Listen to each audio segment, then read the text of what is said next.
You recently wrote an article for SportsTVJobs.com about being a woman in sports journalism.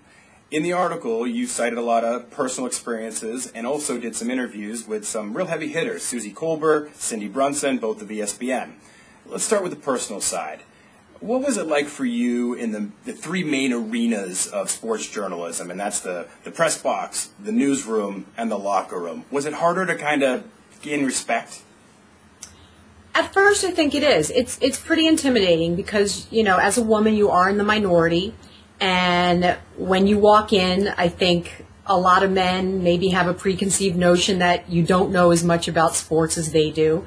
And in my case, you know, I grew up, and my dad groomed me to watch sports, to play sports. So for me, it was second nature.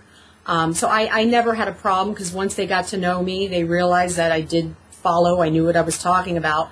But it can be extremely intimidating because you do kind of have that probation period where you're really being scrutinized and you kind of need to maybe go above and beyond to show that you can do it. And the locker room situation, yes. I think maybe the first 5 or 10 times you go in there, you know, you just kind of pray that you get what you need, people are, you know, courteous to you, and you get in, you get out kind of unscathed.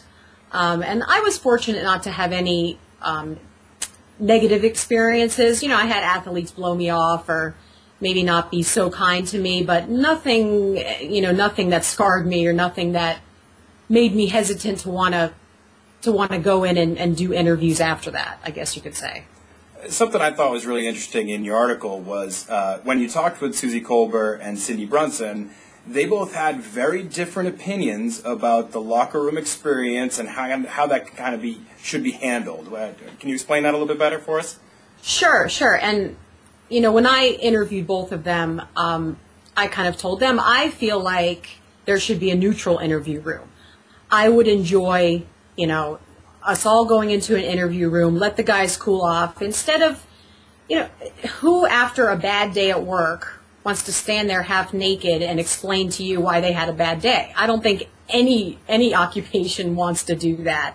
And so I feel like it would just be more respectful to them to be able to just go into, you know, a neutral interview room. And when I asked both Suzy and Cindy what they thought, it was interesting because Suzy kind of sided with me. You know, she said, it's a disgusting place. I don't want to be in there.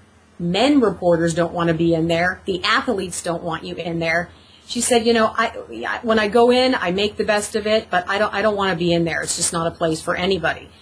Whereas Cindy, you know, had a really good point.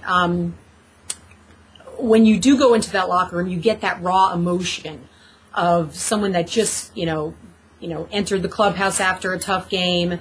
And, you know, her point was that athletes give us so many cliche sound bites that it's nice to maybe get something raw. Whereas she felt like an interview room, it would give them time to cool down, gather their thoughts, and it would take away from some of that emotion that I think, you know, we really need in sports.